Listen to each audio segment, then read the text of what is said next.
Alrighty, and welcome back. We are in... Ooh, there's something weird going on with my UI.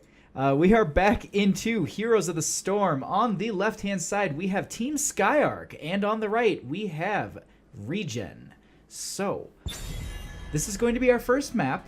We are going into Braxis Holdout, as you can tell by the amazing music. We did see in the last setup the last matchup we had, there was a Cho'Gall instantly banned on this map because the previous one was just such a pain to deal with. So, viable character to still be played on this map. He's quite strong on these two lane, force fight me on these points kind of guy. So you can go that route, but it's a very specific route, so you have to ban out specific things. You have to be, the team has to be aware of it, and, you can slide it through if they don't really expect it, but you never know. So, this first ban here, it could probably be either a Genji or a Malthael. Genji's really strong here because you can actually kind of cheese the boss with him a little bit, so if they're not going to pick it up themselves, banning it out here is the smart way to go. And that is going to be the Genji ban right there, so... that'll be your first ban. Now, on the side of Team Skyarch, I wonder what they're going to be going into. Because ban-wise, you can either knock out a main tank. A Nubrex seems to be a popular pick, but I would think that Stitches would be even stronger of a ban if they don't plan on taking it themselves. If they have something that just, they know that, this, Stitches can pick this one comp apart, then, they can ban that out. But usually... it seems to be heading in the Uther Malthael route these days. Malthael, with his AoE damage from the Tormented Souls, is extremely strong in a team fight. Doesn't mean you're going to win the game with that hero. They're going to go ahead and ban out Arthas. Strong solo laner, as well as he provides a really good fight for these beacons. So first pick on the side of ReGen. Trying to think what they would be going into here.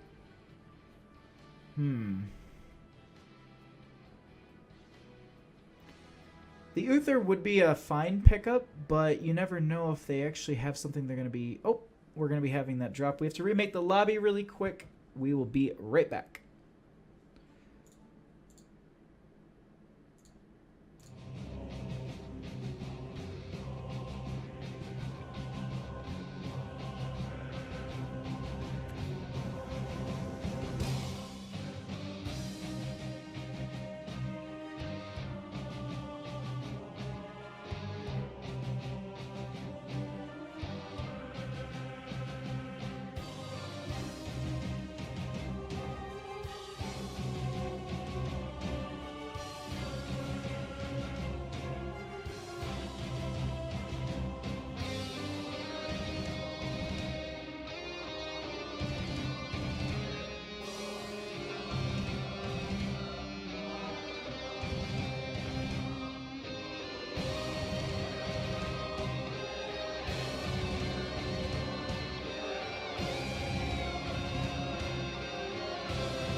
Right, and we are back. Okay, here we are going into the draft.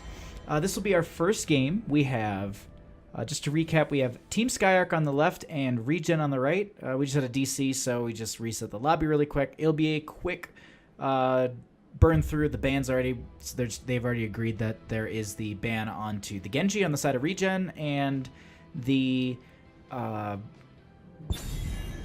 Arthas. Wow. I don't know why I kept wanting to think it's Maltheo, but it's I don't know. The helmet, or maybe it was the same skin. I don't know. It's completely different universes, so I shouldn't even be saying anything. But there we go. Arthas is banned out, so we are going to be going into the first pick on the side of ReGen. Now, they did not lock in anything, so I wonder what they're going to be picking up here.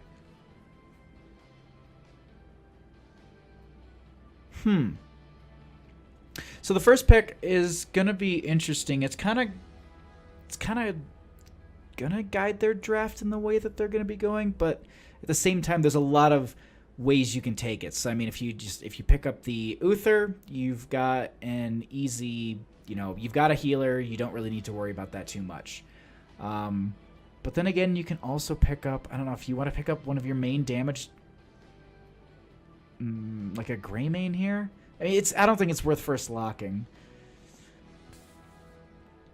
When it comes to drafting, that's the one thing. Just like first picks are just really kind of hard because if you pick up what I'm thinking is just if you like pick up the Ariel, let's just say that kind of dictates that your draft might be heading into a chokeall, so you can counter that right away.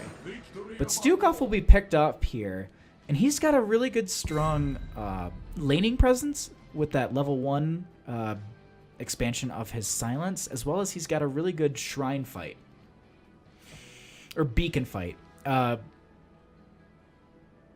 I mean, there's a lot of like control points that they can kind of push the team around. So Vala Tacita are going to be picked up here, and this is just a strong combination that you can pick this up, and that doesn't mean your draft is going one way or the other.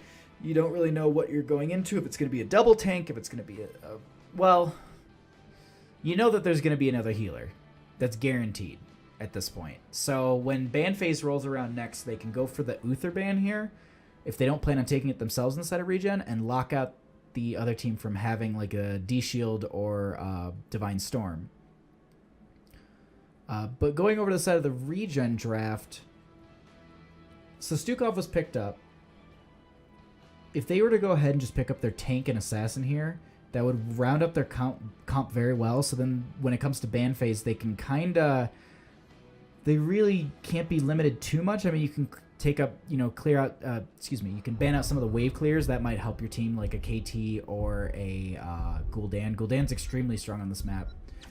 But, well, speaking of him, so they're actually going to go Gul'dan Ariel. So what I was thinking is that you would pick up like a Stitches and a Grey main, and you could run the hook into also the, well, you'd have the Putrid Bile out, and you could also silence, so it'd be slow and silenced, or you could hook into a silence, so they just have mitigated retreat, so like a Tacita wouldn't be able to use his E to get out, or Vala wouldn't be able to vault out.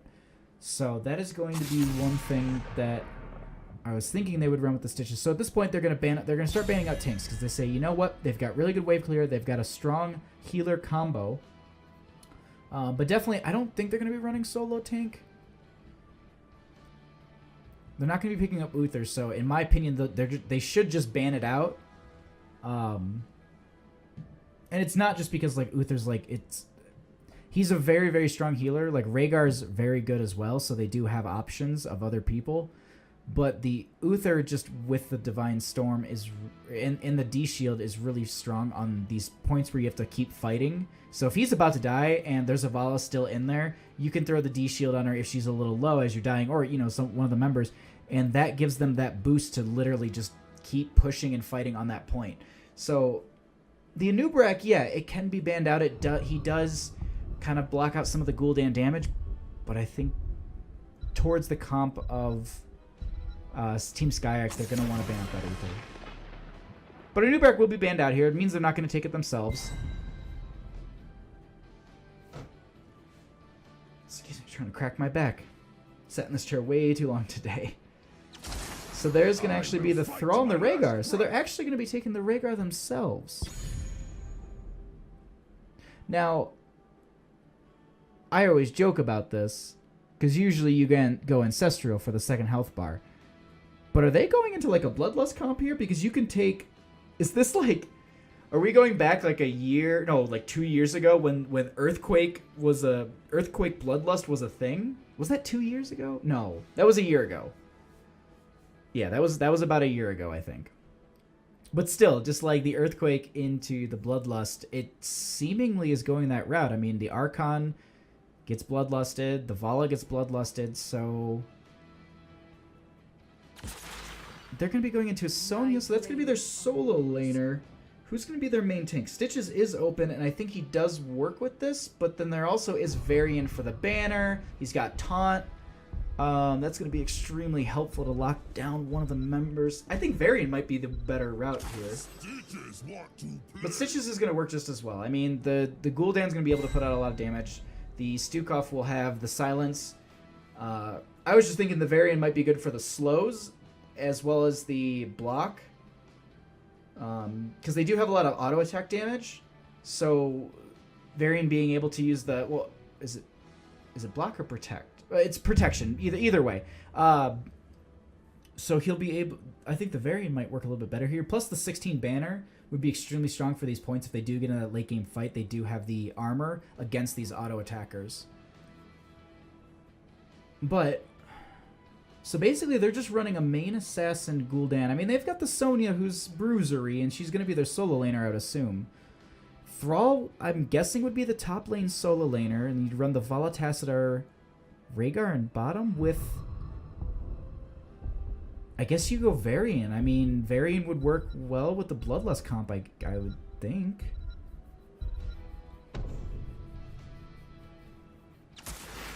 There it is. Cool. Nailed it.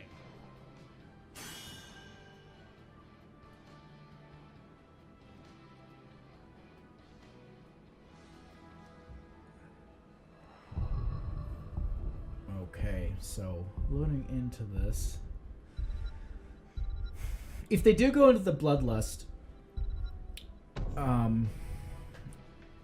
just want to make sure. Okay, cool. If they do go into the Bloodlust, I am a little bit afraid of the fight that they have on the side of Team Skyarch. It's going to be extremely... Oh, okay. I thought my game... Windows brought up the bottom bar, and I was like, my game's crashing, I guess. That's not going to be happening. So on the left-hand side, we have Team Skyarch with... Oh, we're going to be loading into this way quick. Let's talk about this, the matchups at this point. We'll do introductions when we get into the game. So, if they do the Bloodlust with the Earthquake, which it looks like that's the route that they're going to be going, just based on how auto-attacky their team is, that means that they have to fight within that circle. And the only thing that I'm a little worried about is... So they have the Earthquake circle and everything, and they have the Bloodlust, but if Gul'dan's just putting out damage and Stukov is just silencing, I think it's just going to counteract it very well. Now, Sonya possibly could go into Leap, but we'll see. So, on the left-hand side, we have Team Skyarch with Skyarch on Varian, Debomber on Tassadar, I even asked them about this, Demiago on Thrall, Courtbow on Vala, Skygrin on Rhaegar. On the right-hand side, we have ReGen with Turtles on Gul'dan, Templar on Stitches, Murda on Sonya, Ragnarok on Stukov, and Trivik on Ariel. I'm always trying... I don't think that's the right name for him. But we had to get into this first engagement. So here we go.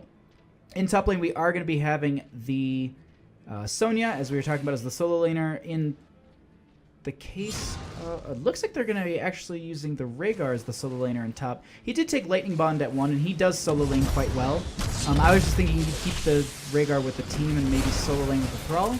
But then again, Thrall does need a lot of heroes for his Crash Lightning talent he took at level 1. The Wolf does go out. He does get a couple people with that. And we didn't get time to talk about it, so we're going to zoom out a little bit further here. Let's talk about some of these talents. The Lion's Maw from the Varian. So that means he is probably going to be going into the taunt build. I mean, usually you go for the shielding talents, but no, there's no certain taunt I want. I don't believe, actually. I have to check. But we're going to be dropping that down really quick because we are having an engagement happening here. We do have the Varian getting zoned away a little bit here by Templar. The variant does dive into the Arya, who's a little far forward there. They'll be able to back up, regroup a little bit here. And so they're going to be able to zone away with the ground hand. I've not played Stukov enough to know the name of his abilities yet, so I apologize.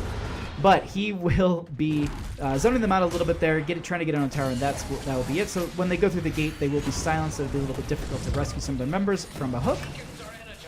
But at this point, the beacons will be popping in 10 seconds. Oh, excuse me. My mistake. There we go. So, Tesla going into the Assassin build. As we said, the Crash Lightning from the Thrall. Looks like we're going for the Hot Pursuit on Vala. The Lightning Bond from the Rhaegar. And this is going to be the Beacon phase going over to ReGen at this point. We are going into the Fell Flame build from the Gul'dan, but we are having a small skirmish on this point. They will still be holding on the side of ReGen. Varian is in quite deep all by himself. There's no follow-up damage onto him, though.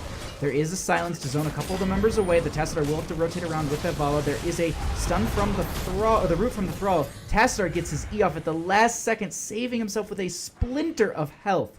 And this Beacon phase will be 100% on the side of ReGen. Now it is bottom, where they had a lot of people having to retreat. They will take the globe down here. So with this push and the Gul'dan already up here, they're going to get extreme value because of that Fell Flame that he took at level 1, which he'll be just throwing those out every few seconds, trying to hit heroes so he can get the extra damage. I think after getting 40 of them? I think it's 40. So they're definitely going to be confirming this this fort right here. The Rhaegar has rotated in. The Varian's actually gone top at this point to lane against the Sonya. So they have no tank in bottom. If ReGen notices this, they can really take advantage of this because there is no big front line. There is actually a dive in from the Rhaegar. He is a little bit far forward. Stitches is chasing a little bit deep. They can back up here. There's the slow. Is there a hook from the Stitches onto one of the members? As the slam is out. Fell Flame is there. They get the hook onto the Thrall. The Rhaegar. He does get the wolf form. The whip does barely miss. Do they get another slam? And they do, and that confirms the kill onto Rhaegar. And that'll be our first kill of the game. Now they are pushing onto this keep front gate.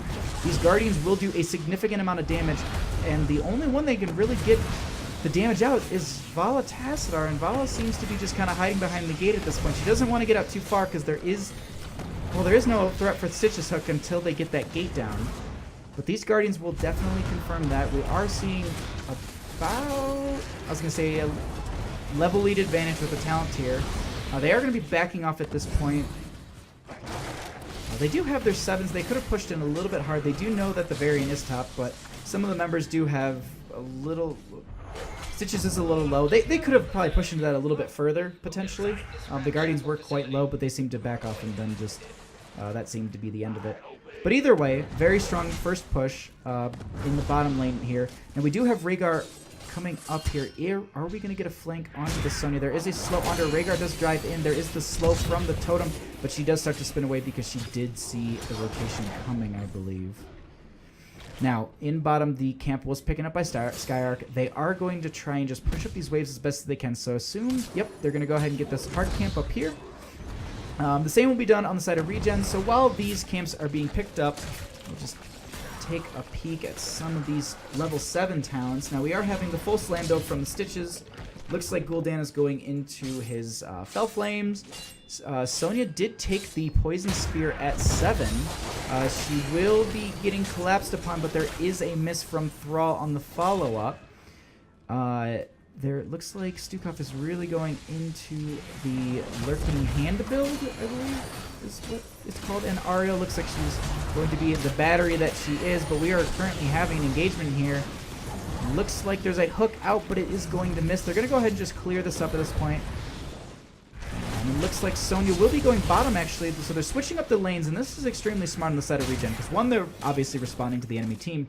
But two, if the next Zerg wave is top, they can push into it ahead of time. And Sonya did get a lot of value early game pushing into this top. She's definitely done a number on these towers. Now we are having this bush being done on the side of ReGen, but it is not going to be taken advantage of, or they're not going to fall for it on the side of Skyarch. Fell Flames do come out. They do get a little bit of corruption damage out there, and it looks like they're going to have to at least hit their well. Now, top and bottom are simultaneously picked up here. Varian does come in, gets the slow. There is a lot of... Okay, he does have to protect, so he will be fine. There is a 3-man route from Thrall. He does use his Winter. He does go in for the attack here. Varian is getting onto this Ariel, but it looks like they're going to get him so low. And without the... without the Rhaegar here, they cannot keep him alive. There are the shields from the Tassadar. The Fell Flame comes out, but he will be healed up just a little bit here. The B steps come out. But the Zerg wave is 100% on the side of ReGen, so they're going to go ahead and push up with this. Now, 10s have been achieved. So the Horrify is there. The Putrid Bile also. We are going to have Wrath of the Berserker. Stukov is going the Flailing Arm, and there is the Aegis. The hook is there onto the Rhaegar, but it will not be connecting. And there's going to be a fort already taken down in this Zerg wave. Excuse me. Fell Flames are there just to push them back even further, and this is going to be a very strong push up against Team Skyarch. We do have the Vala going back at this point to get full, so she will be coming back into this engagement refresh, but they do not have their 10s yet.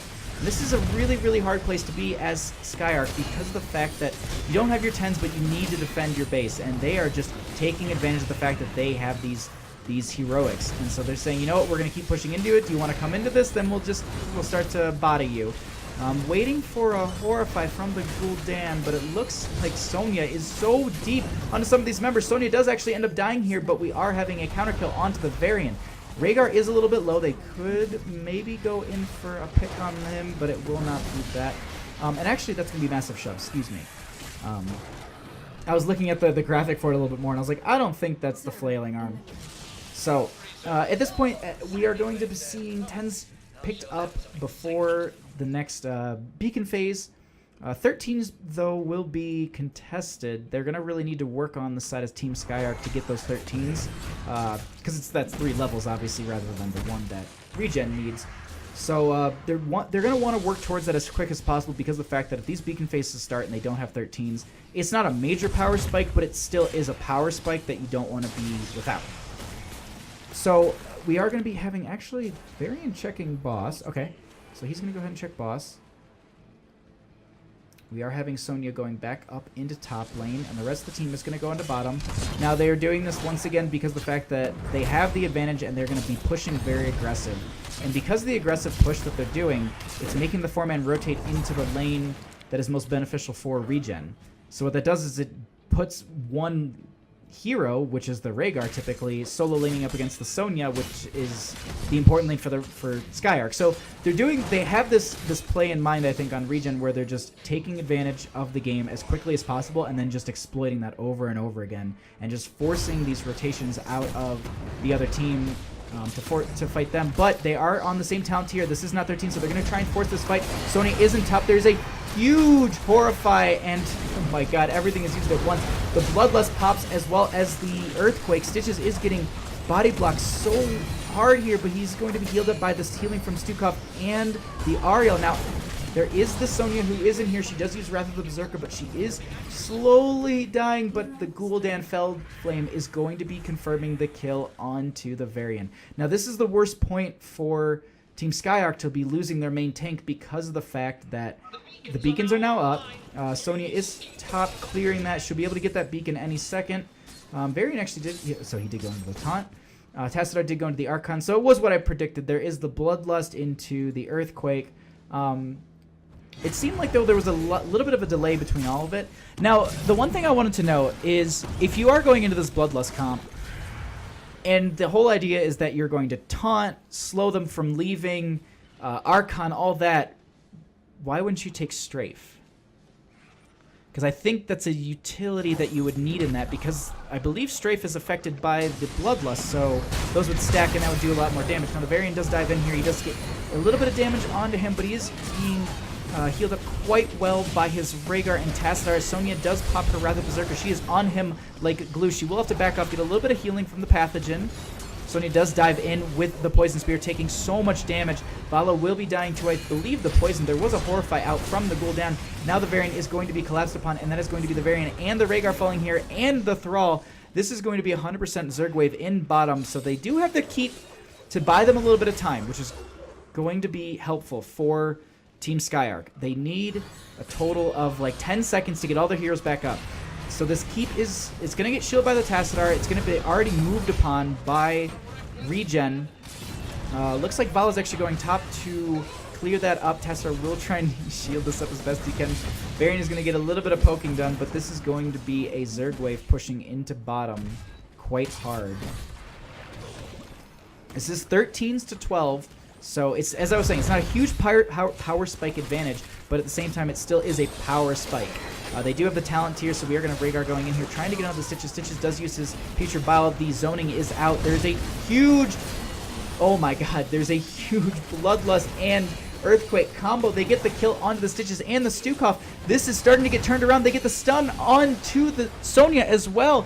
The Zerg wave is there bodying some of this damage, but at the same time, they do not get to end the game. 14%. Do the Guardians end up getting this? The Guardians end up getting this, and this will be GG from the Zerg wave. First game going over to ReGen.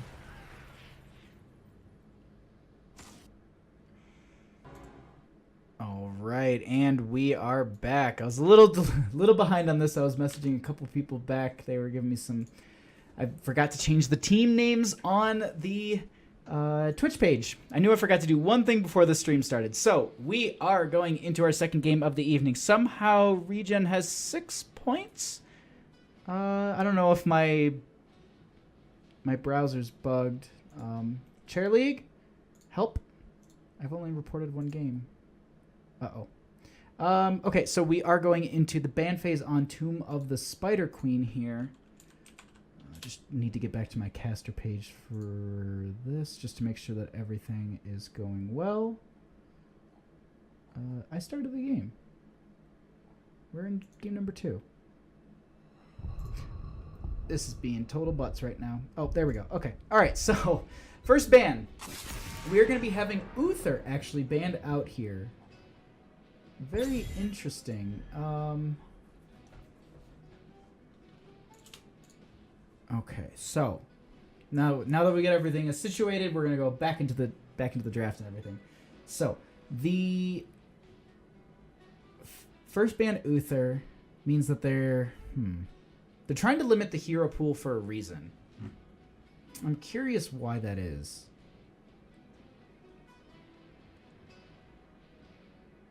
Huh.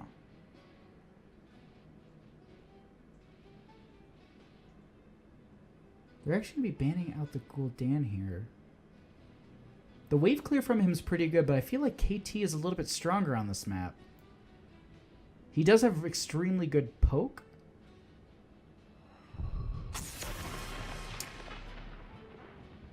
Yeah, I don't know what's going on with my thing there, but Gul'dan will be banned out. First pick Tassadar right away. So Skyarch, by the way, if I didn't introduce this because I kind of like started this everything really quickly. I am Bahamut, your caster. On the left-hand side, we have Team Skyarch. This is game number 2. I don't know why it says 6 points, but I'll have to ask someone on Chair League about that. And on the right-hand side, we have ReGen.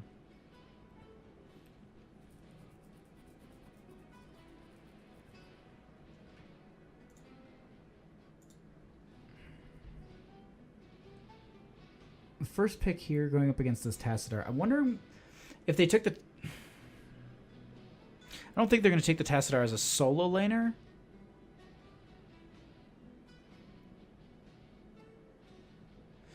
But, alright, so Genji's still open. Genji's actually quite good here because there's a lot of areas for him to maneuver through, and it's just... I think it's just one of the things you have to pick up. But they're not going to, so they're going to be picking up the Vala and the Stukov at this point. The Stukov was quite strong last game. He was strong in the zoning he provided, as well as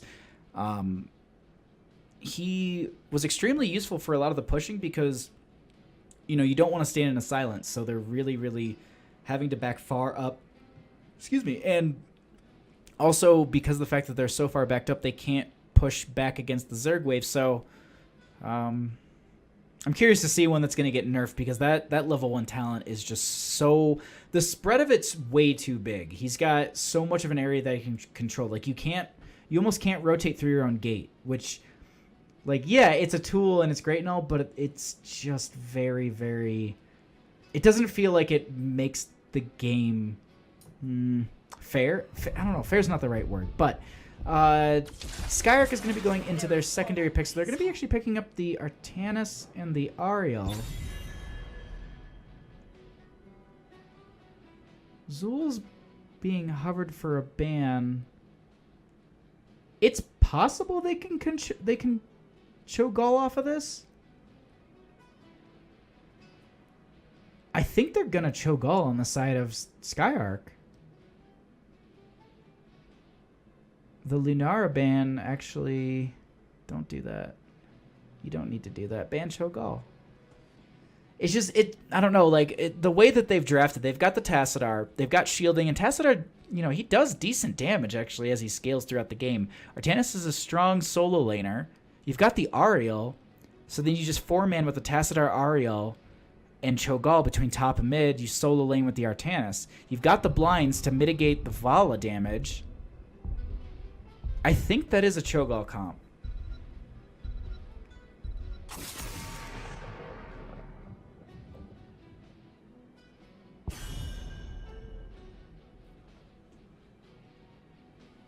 According to ReGen's teammates, they said that you guys need to feed more. I'm just a messenger, though. They said that you'd understand. So, there's that. Enjoy it. Ban-wise, though, so they do ban out the Lunara. The Stitches is going to be banned here against them. The only thing that I'm a little worried about here is if they actually do end up doing this, Greymane is still available, and they also do have the last pick. So if they just didn't want to show that it's a Cho'Gall, but I mean, it doesn't really matter because it's not like they can ban it out, and I don't think they're going to be picking it up themselves. Not without the Ariel. I think it's just too key of a component to do a Cho'Gall without an Ariel is just, it's too hard to run it. I think that's really the main way it works. But anyways, I'll get off that point. They can probably draft something completely standard. They'll probably end up going into, they could go into like a Tracer. Arthas would be pretty good. We'll see. So, but on the side of ReGen, they're going to be needing a main tank. Arthas is available themselves. The Joanna will be picked up. Now they do need... Oh, well, there's the Arthas, actually. So Joanna and Arthas will be grabbed here. And that's going to be a really strong front line. Arthas will probably be the solo laner with the Joanna and the Stukov and the Vala doing the rotations. So it's not what I thought it was. It's going to actually be an Illidan Abathur comp. Now this is interesting. Illidan Abathur. Abadan on this map. I like Abadan a little bit better. It doesn't technically match up. It should be like Abadan. Yeah, either way. The Illidan Abathur is going to be very interesting. The blinds, though, from the Joanna might be hindering. Now, the thing is, so they have the Vala. They have the Stukov. They have a very strong front line. So if they are willing and trusting their team, they could go into a Lili for the blinds build and completely just make that Illidan's life so much harder.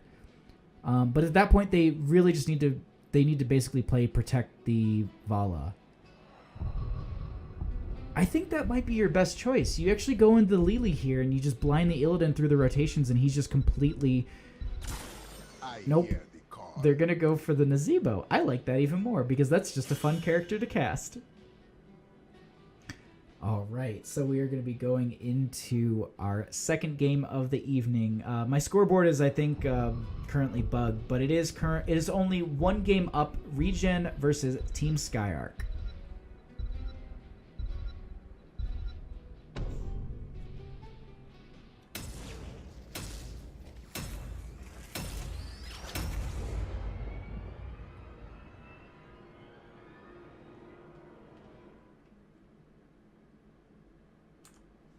Okay, so here we go into game number 2.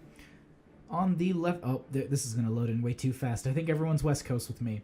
So we'll just talk about some of the laning at this point. Abathur's going to be definitely trying to push in the boss lane. That is the one lane you want to create the most amount of push in, due to the fact that if you do secure that boss, that is your win condition. That's your win condition lane. You can get the boss, get the Web Weaver turn in, and that typically is just the way that you end the game, just with such a strong push. But that's really, really strong on their side, and they have a really good fight. They have the clone from the Abathur. Even then, they technically could go Monstrosity, but the clone, in my opinion, is better if you're finding yourself team fighting more.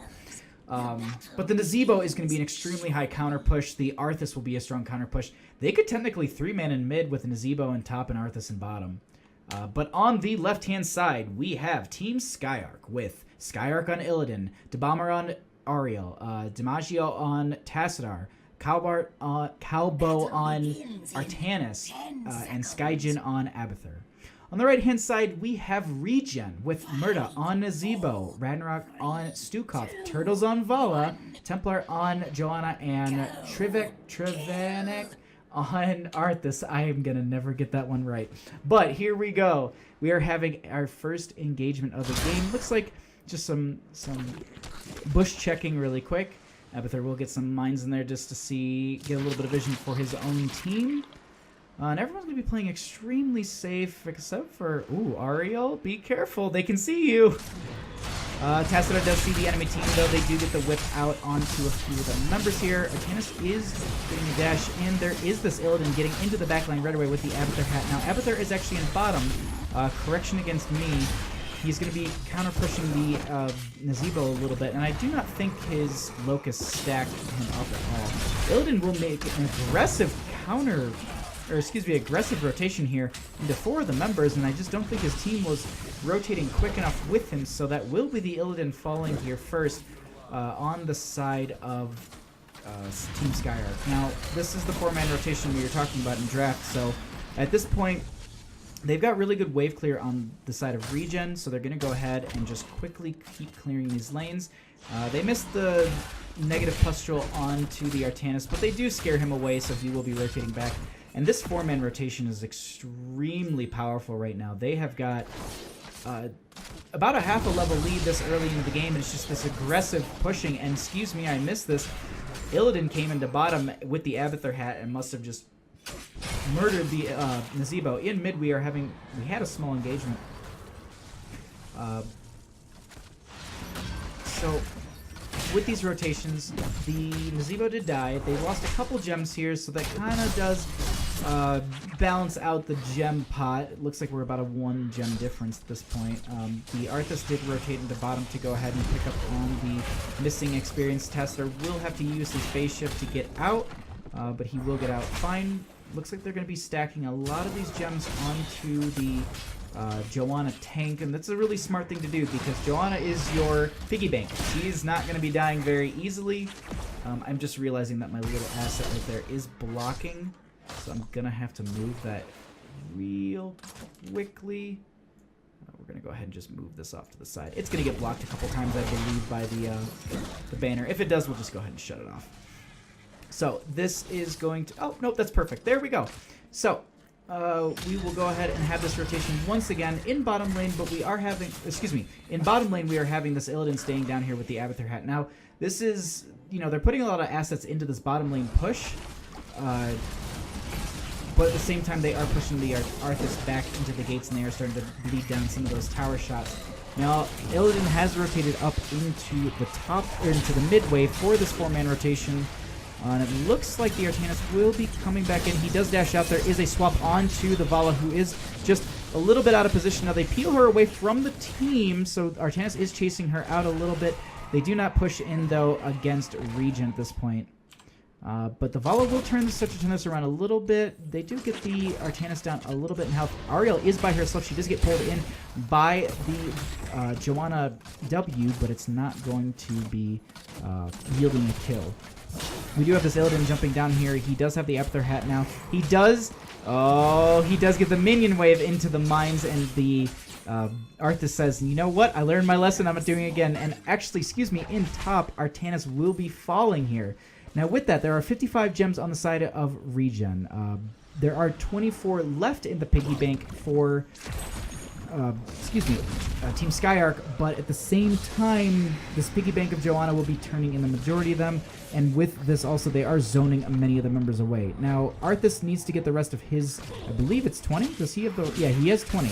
So he will be the one that they need to turn in, but this Illidan is giving him a very hard time. If he does fall to the Illidan, this could spell disaster for the gem count. Now, Nazeebo does come out, he does get some spiders out, and he is going to spider build, so this is going to slowly be dwindling him down.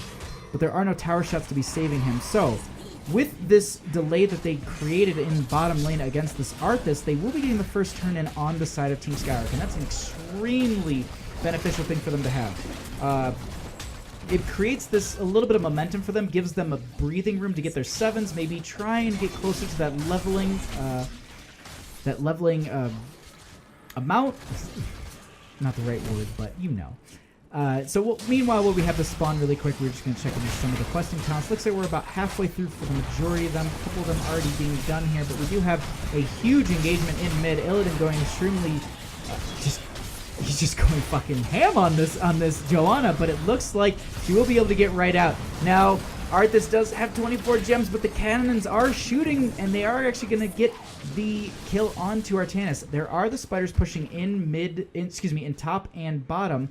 They do rotate up because Abathur he did show, which, you know, kind of makes people want to go kill him, but he burrows right away. They're going to probably check that bush because he did spawn one of the locusts from there. We do have the Ariel going into the lane just to kind of... Well, I don't know why Ariel isn't. She should be with her team. Back up and be safe. Don't get caught out. So at this point, the bottom over will be cleaned up by the Nazeebo. The Illidan will be rotating in to kind of heckle him a little bit, but once the cannon shots do finish up on these spiders, it will be going on to the Illidan. He will be getting potentially killed. He does actually get the kill onto Nazeebo, but the cannon shots are onto him. Vala does get a Hungering Arrow onto him as well. He does get killed. They do deny a little bit of gems, but at the same time, they already have 51 once again on the side of ReGen. The root does miss, but Vala does get the vault forward, which gives her the ability to get the damage out and kill him. Now in mid, we are having Joanna getting pushed in a little bit here, but that is because her the main lane pusher, Nazeebo, is finally starting to get back. There's a slow onto the Ariel at this point. There is a silence as well, but they aren't going to be able to confirm the kill. They do get the root, actually. They follow her in, but the cannon shots are not worth chasing for. We're having the Illidan get in onto this Arthas really quick, but he will just disengage. The rest of the team is not there yet. And the 10s are extremely close on the side of ReGen. They are here already, so let's take a quick peek at some of those. It looks like we're having the Army of the Undead from the Arthas, the shield, nope, bouncing shield, I always get it wrong, flesh shield from the Joanna. Looks like we're having the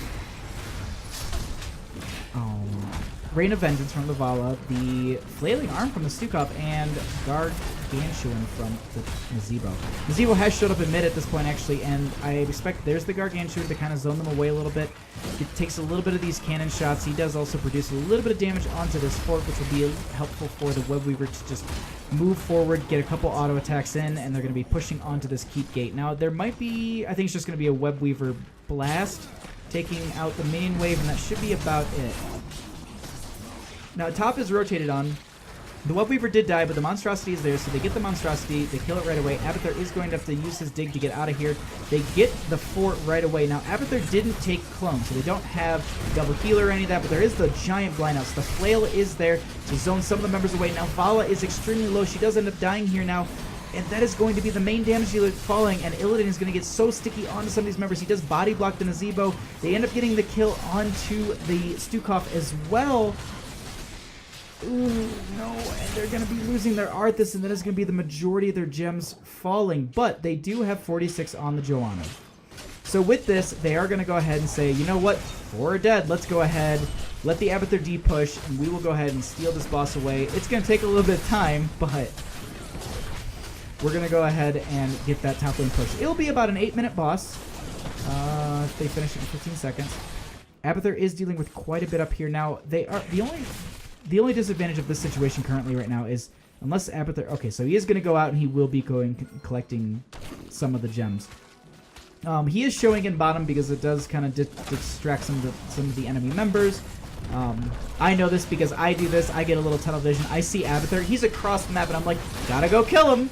But that's not going to be the case here because of the fact that there are no globals. A huge Ring of Vengeance does come down. There is the Metamorphosis from the Illidan, and it looks like he'll actually be Stasis as well. He does dive over the keep onto that backline follow with the Abathur hat, so he is getting a ton of damage here, but the Flailing Arm actually pushes him further back into the gates. There is the blind from the Artanis, but he is already through that duration, so he will be just working on some of these members of ReGen, and they get pushed into their keep gate.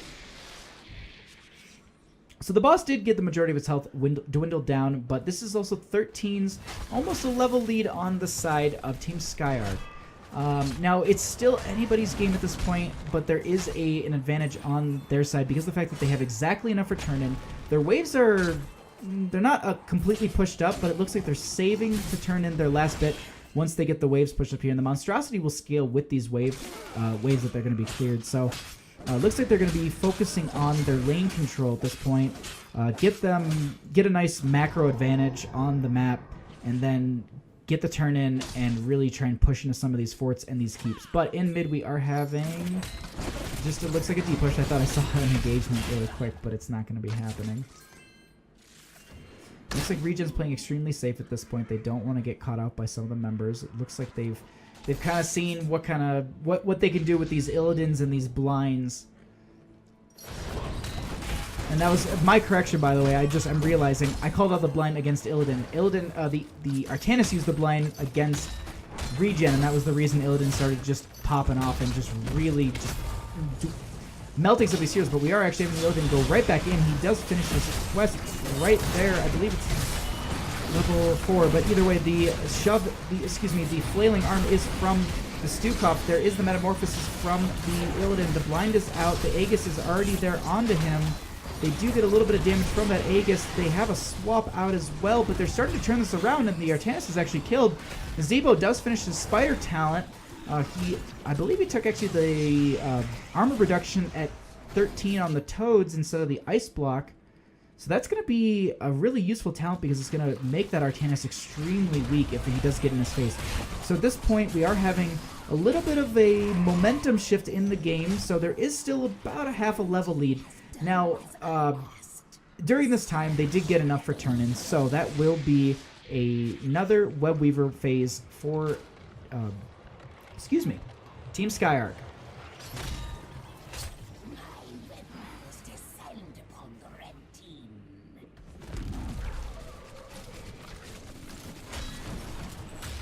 So bottom lane appears to be one of their most, it's one of their safest lanes, and it's also, it's the most exposed against the Web Weaver, so they're going to go ahead and clear this out first. Now, the Nazebo is getting chased down here. He is just going to regroup with his team. He was going to try and clear up that mid before the enemy team rotated into him, but that will not be happening. Now, I'm curious. Okay, I thought they were going to go in for an aggressive flank, but they are going to be playing safe here. They don't have 16, and the 16s are going to be on the side against them very quickly here. Now, the Joanna grab does not work here. Illidan does go in extremely deep into this. He does have an Metamorphosis still to use if he needs to get out or even deal more damage. There's a stun from the vault. The Flailing Arm misses, and they end up getting the kill onto the Stukov, and that is going to be enough for them on the side of Team Skyarch because of the fact that they got that kill. The Wood Weaver is still pushing in the top, so that top is getting really, really damaged. We could be seeing that being the first keep of the game, and that is going to be a double swap from the Artanis, and this Joanna looks like she will be losing 13 gems. Let's see if Iron Skin she doesn't, and that is going to be the Joanna falling. I thought the Illidan was going to go into the Arthas as well, and this is going to be another strong push in from Team Skyarch against ReGen.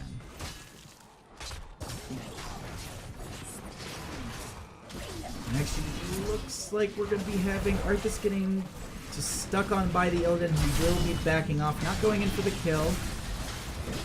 Arthas will be coming back in. He is getting healed up a little bit here from that pathogen. Is there going to be a root onto him? There's a huge double swap onto the Arthas and the Stukov. They're getting so low, Stukov is going to fall right away. There is a blind onto the Arthas. And this looks like it could be a core march at this point. Do they get the Nazeebo as well? They get the Nazeebo from the dash forward.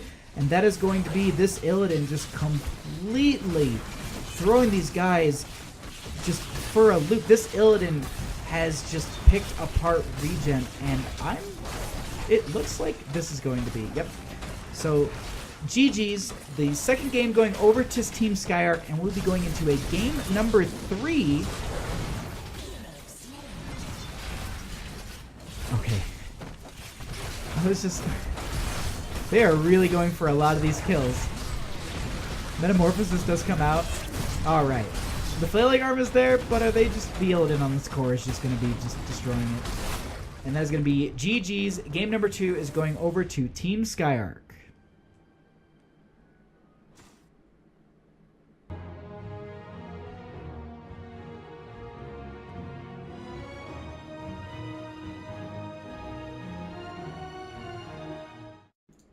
Okay, and here we are into our game number 3. We are on Warhead Junction. Now, this is... and I'm pretty sure, and please someone in Twitch chat correct me, because I'm led to believe this is the biggest map in the game currently. I don't think Curse is bigger than this. But then again, like I've really need to look into this. Just a side note, I'll try and say as much as I can during the stream. Someone actually messaged me about it, and thank you for questioning. The UI, I believe, is super bugged. It's currently 1-to-1. I don't know how it's 16-to-6. Here, let me try and refresh my browser source, and let me see if that fixes it. So we are seeing the Dahaka going to be hovered for ban here. So the Dahaka ban here is extremely strong because of the fact that he is such a strong global character. Okay, so where is my Charlie browser source? Let's try and do this. Nope. So unfortunately, refreshing it did not. Oh no, it did. All right, there we go. Let me go into my So we do have the Tassadar actually being banned out here first. Sorry, I need to change the asset on the other scene. Okay, so it looks like it reset. All right, we are all set. Cool. So there we go. 1-to-1. Fix the issue. It's all gone. All right, we can get back into this. So the Abathur was, excuse me, not the Abathur. The Tassadar was banned out, and actually the Team Skyarch on the left-hand side is going to be banning out the Dahaka. Now, the Dahaka ban here is strong because of the fact that he's a global threat, and as well as the fact is when there's the double spawns for the warheads, it's going to create an interesting fight because of the fact that Dahaka can come in from any bush. So if a team is retreating into a bush, as I've learned in some of my replay analysis as Dahaka player, utilize the bushes aggressively. Don't use them as a method of transport. So the ban from that is extremely strong because you make sure that there is not a global threat that is going to just pop up behind you while you're trying to capture a nuke. But with that, they're going to be picking up Genji. Now, Genji being such a versatile, quick hero is going to be very difficult to deal with, and they're going to have to figure out a way to lock him down to really get the kill, or as well as just get rid of him, you know? Something with a silence might be helpful, but at the same time, just stun is the way to go. So maybe running a Stitches Uther here. You get the hook into the stun. That might be pretty strong, especially against the Genji. If you can manage to land that hook, there's that, I think it's a 0.5 stun from the hook, and then there's the stun from the Uther. So, and then if you can follow that up with what I'm going to assume is one of the teams will be picking up Falstad. But that's my prediction that they're probably just going to be running into that Uther Stitches right off the bat. Nope, they're going to go for Lucio. to the Skyarch. I wonder if they're going to be picking up Lucio just to help with a little bit of a rotational speed. And they pick up Arthas because he's a strong solo laner and just a he's just a very good tank as well.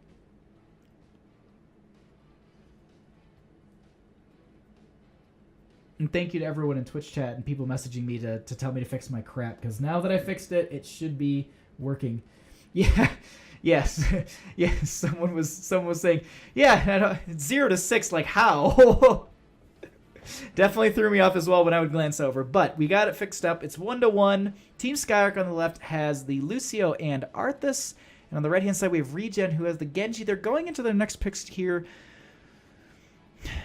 I'm curious to see what they're going to be grabbing, because grabbing a healer and a tank makes it a little bit more difficult. But they're going to go ahead and pick up a double global at this point. Wow. So the Brightwing and the Falstead. The Falstead Gust is really strong here. Brightwing has Polymorph. So if they did... I'm just trying to think, like, if maybe they tried to go into that Illidan again. I don't think the Illidan would work again. I think it's one of those things that I think it honestly caught ReGen off guard. Just like I think the aggressiveness of ReGen in the first game caught Team Skyarch off guard. I think they literally, you know, caught each other off guard in their own in each other's match, because host connection detected. Oh, thank you so much for hosting. Well, welcome everybody to my channel. We are currently in our third game of the series. We have Team Skyarch on the left and ReGen on the right. We are going into our we're going to our ban phase here on Warhead Junction, and they haven't really been hovering anything. ETC will be banned out here, and I think it's because of the fact that he does have stage dive, and that's going to be an extremely strong tool. But they're going to go ahead and say, actually, they're going to ban out the Illidan, get rid of him. They don't want to have that up against them once again. Now the Brightwing, though, does counteract it a little bit with the Polymorph, and then later in the game, I believe at 13 with Criterize. No, I think that's 16. 16's Criterize. So like, I don't think they're gonna go into the Illidan, but then again, you can pick up the Hunt at 10, and then he becomes a semi-global hero. So then he would be able to kind of, you know, if he gets picked up if you see someone at a nuke, you can definitely, you know, dive into them and just try and, you know, melt them down and not, because he was such a threat last game, and that makes sense why they're going to ban him out.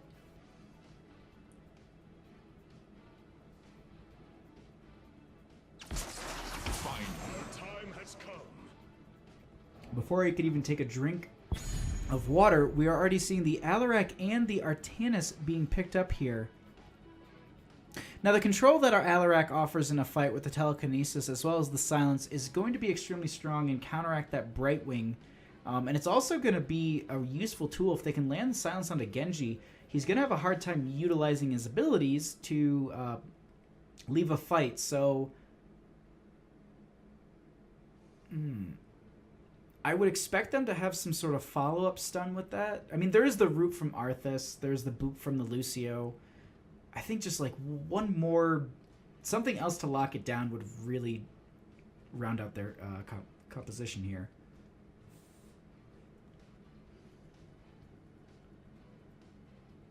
But on the side of ReGen, we're going to be going to our last two picks here. They have a global healer, global assassin, and they have a very versatile assassin. So, okay, so they're going to go ahead and go for the Rhaegar and the Diablo.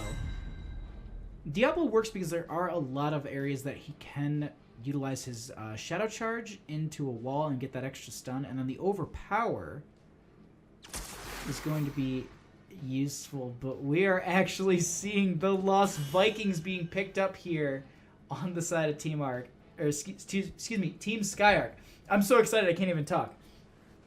It's like one of my most favorite here. Like, I'm not the best Vikings player, in the world, but I just enjoy like good Vikings play. So just the fact that I get to cast it is exciting for me. So here we go into game number 3. Skyarch versus ReGen.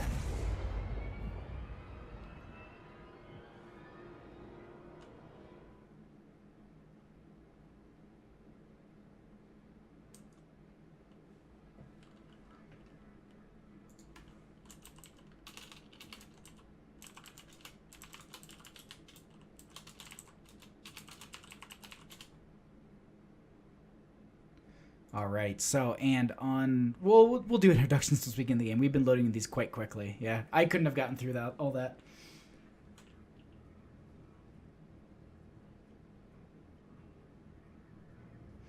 Alrighty, so into our first game here. Sorry, I have to respond to someone. So we have on the left-hand side. Team Skyarch with Skyarch on Alarak, Debomber on Arthas. Has been acquired. And thank you to my first subscriber. I'm gonna actually no name person. Thank you so much for the first subscription to my channel. The alerts are off for the games because I don't want to interrupt them, but appreciate it so much. You were the first person. It means the world to me. I did not introduce the teams, but on the left hand side we have Team Skyarch with Skyarch on Alarak, Debomber on Arthas, Debagio on Lucio. Caudebo on... I said that wrong. Cortobo? I had it earlier. On Artanis, Skygen on the Lost Vikings. On the right-hand side, we have ReGen with Turtles on the Genji. Templar on the Diablo.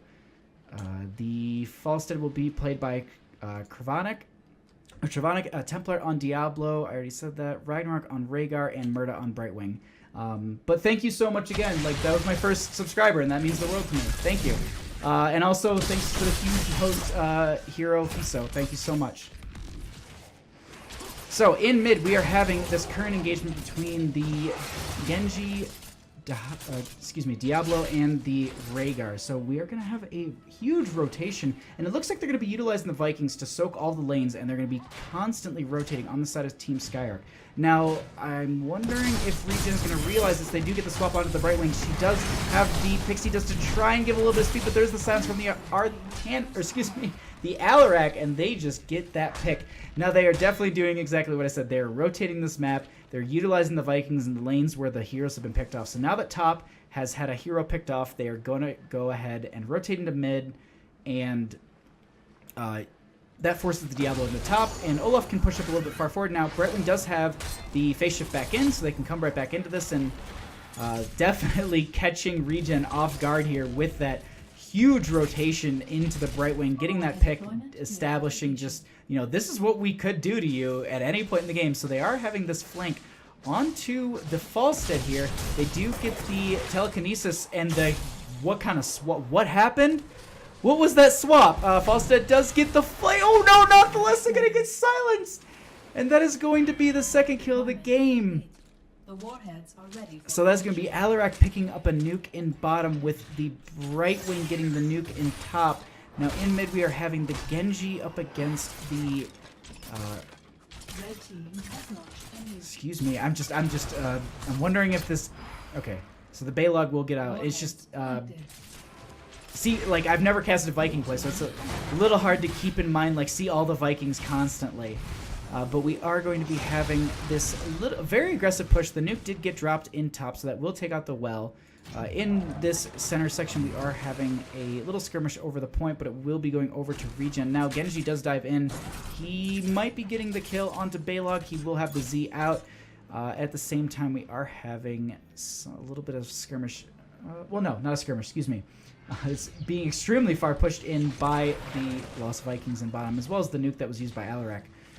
But in this meantime, while we're seeing a lot of these rotations, we're going to zoom out a little bit here. Actually, we're seeing a dive right under the Genji, but he will have the dash to get right out. So, in this meantime, we are seeing these. It's just anytime I want to talk about talents, you guys get a root and a stun. They do New not. follower detected. They do not end up confirming the kill. Thank you for the follow so much. Hero Physio. My bad. I am so sorry. I just looked over at Twitch chat. I apologize. So we are having bottom being pushed in at this point. They are really continuing to just be aggressive at this point in as many lanes as they can because of the fact that they do have the Vikings to soak experience at all times. So now that we're approaching 7th, let me talk about talents at this point. Questing, nope, we're going to have Genji getting... he will be backing off here. So we are having the Falstad going into the Seasoned Marksman stacks. The Vikings are going into what looks like pretty much the standard Viking build. The Artanis is getting the Seasoned Marksman as well. Looks pretty standard from the Arthas. He's actually going to be taking Mortal Coil at 7. And Lucio will be going for the party mix as well. So at this point, we are having just... It's such a big map that the rotations that they're making are extremely hard to do. Because of the fact that there is such a big lag in between people being in lane. So if ReGen starts to notice that there's no one in top, they can definitely say, all right, well, they're going to be rotating into, you know, bottom or mid. Typically mid, because it seems like they've just been hitting lane to lane to lane. So the Lucio has been utilized at this point for that speed boost, as we talked about in draft. Now this is a 2 from top, but they do get telekinesis onto the right wing. Does the root? Oh, poor Brightwing. So the Pixie Dragon does die. That will be 10 seconds. That will be... They're going to go ahead and pick up this aggressive nuke right away. And this game is currently just being... just run by Team Skyarch. They do get the kill onto the Balog, so that is going to just stop some of the soak in mid for a little bit. Can I actually... Does it show for me? It doesn't show the Vikings. Oh, okay, so they currently have 75 stacks of Viking Bribery.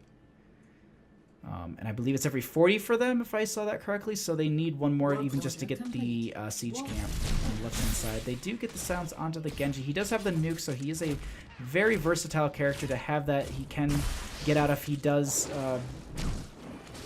get stunned out of him casting it. He does have an out with his dash or the hop.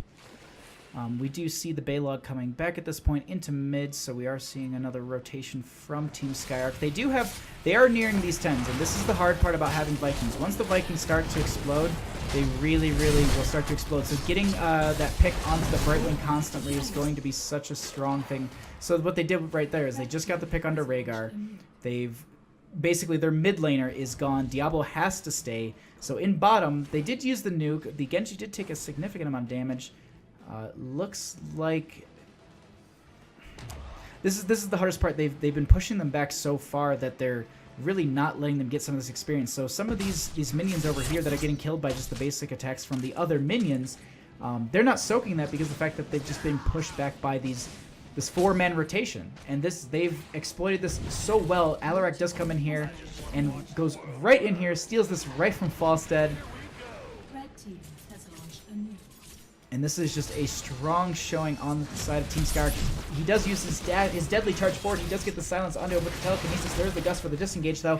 And it looks like we will see an overpower onto the Lucio. He will be able to get away with it, but there is the blind from the Artanis onto the enemy team, so they will not be able to be doing very much here. They do get the silence onto the Diablo. Genji does come out with the X strike. He does use the protect to just try and get out of here. He does get out just fine. The Rhaegar is back at this point. The Ancestral is picked up by him, so look to see that being utilized in a key moment in the fight. Genji does get the dash, and it will confirm one of the kills. The Ancestral is used onto the Diablo. They do get the root onto some of the members. The Artanis, or excuse me, the Arthas is trying to get out. He's getting just damaged so much. The Rhaegar goes in for an extra bite. Do they get the silence? They get the silence out, but it does not mean that Arthas gets to live. Now Genji is getting really far onto that Alarak.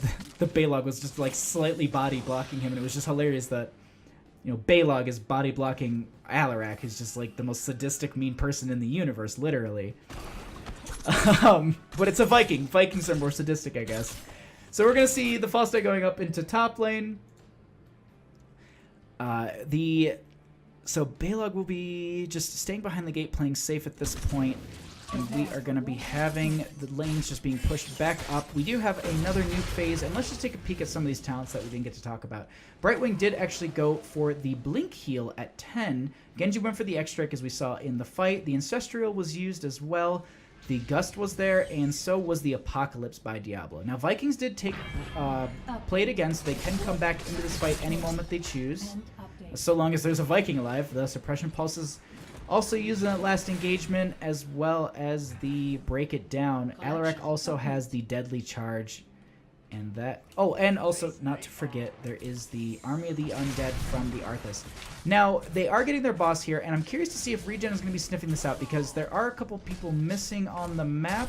So the Vikings are all in top. They're currently being run together. Now, they do see that they are invading currently. Lucio is taking a little bit of slows from this.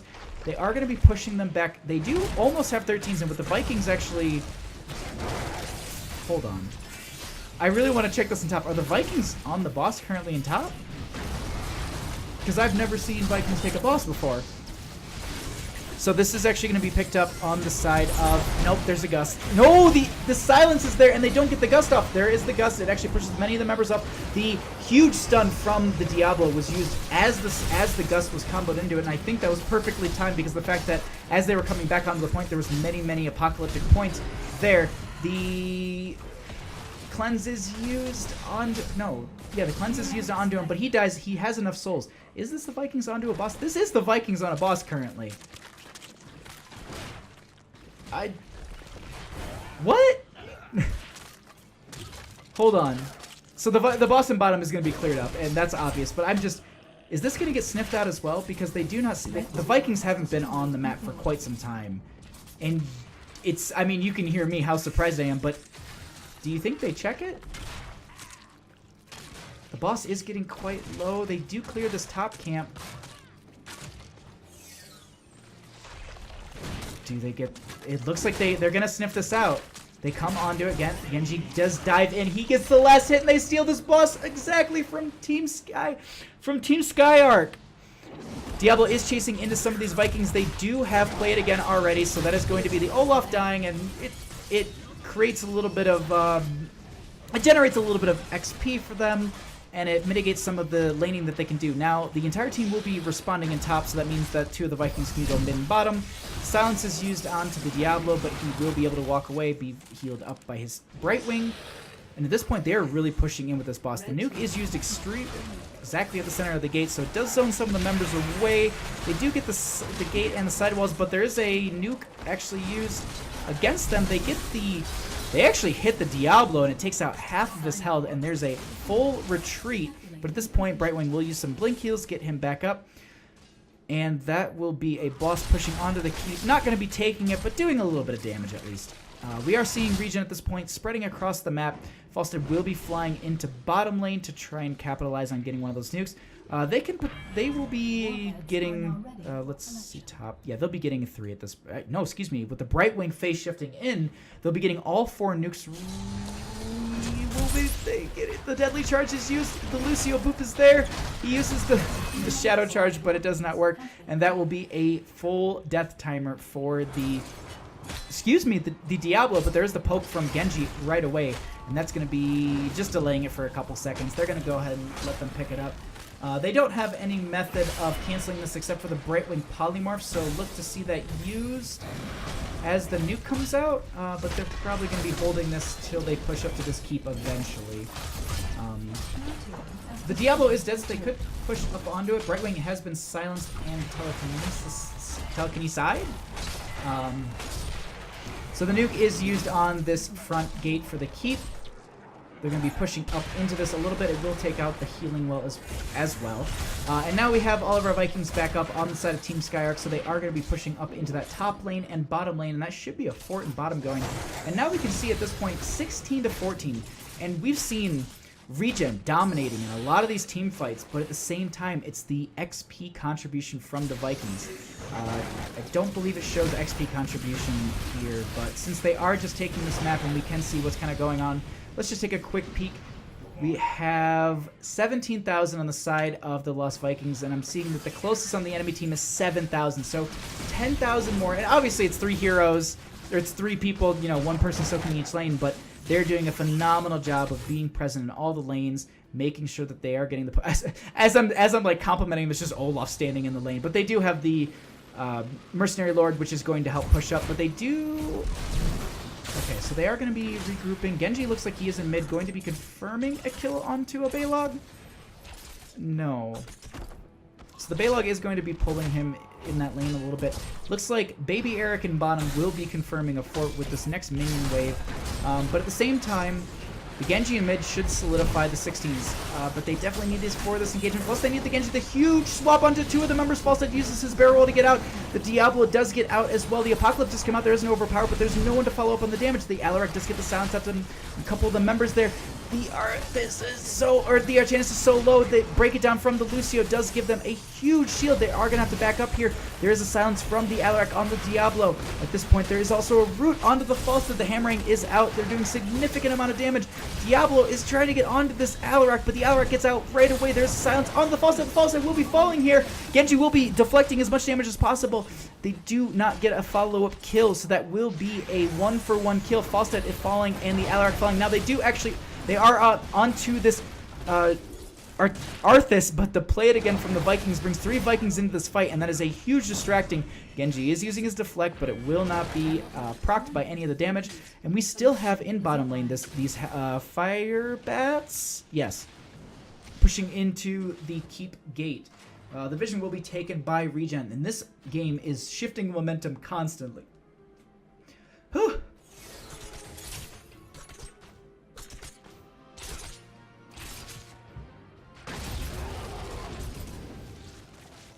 Okay.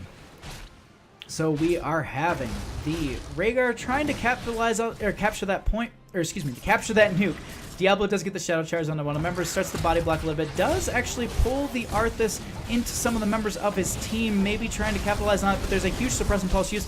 There is the root onto the Brightwing, there's the Blink heal to get that Diablo back up. I believe he should have souls at this point, so he should be fine. Genji is getting into these Vikings. We are just going to zoom out here just to see everything. Falstad does fly in. There is the Gust available. Ancestral is still there. Will it be used onto the Genji? The Deadly Charge is there. Alarak is into some of these members, but there's the Polymorph onto him. It looks like the Vikings are slowly trying to dwindle down this Brightwing, but she blinks out at the last second to get out of that swap. So, one of the nukes will be picked up by the Lucio. We still have this Hellion Bat, or not, excuse me, this is probably a new one, the Fire Bats in bottom. So, last nuke was, I think, picked up at around 16 minutes, so I believe it's about 130, 145 of a spacing from the last nuke. So we're looking at about 17 minutes and 30 seconds or so for the next nuke spawning phase. So in this time, we've got about 1:10. We're going to have the boss being picked up here on the side of Team Skyarch. And it looks like ReGen is going to go ahead and scout this out, see that there's no one there, and I think they're going to be taking it themselves. The Vikings, though, are currently on the map, causing a little bit of a pain against them. The Genji will be getting the kill onto this Eric, and that will be kind of counteracting the push a little bit. Now, they do probably know that the team is here, but at the same time, the boss is picked up in top, so they know that they have enough time. There's no global on their side to really counteract any of this, so they can go ahead, take this, be comfortable, and rotate into the top lane to push against this boss. Now, the boss for ReGen at 17 minutes is stronger than technically the boss for Team Skyarch, if I am correct, because I believe it scales per minute. And it looks like they're just going to go ahead and let the top... I was wondering this, and so that's what I was going to say, is like, so the top boss is technically weaker in a technical sense. I don't know if that's actually true, but anyways, they have a fort and a keep gate and a keep. So it looks like they're going to let that just push in. They're just going to go ahead and nuke the core here and go in for... Or nuke the keep and go in for the core? Are they core rushing currently? I'm just going to check on top. I can't do both at the same time. So it looks like...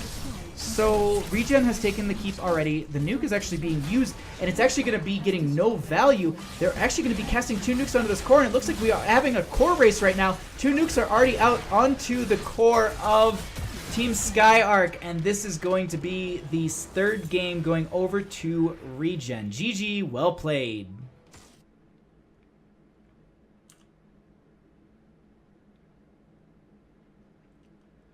All right, and that is going to be doing it for us tonight. Thank you so much for watching. Thank you so much for coming by. I really appreciate it. And thank you to my first sub. I really appreciate it. And also, thanks to, let me get this right, Hirofizio, for bringing over all those Twitch viewers.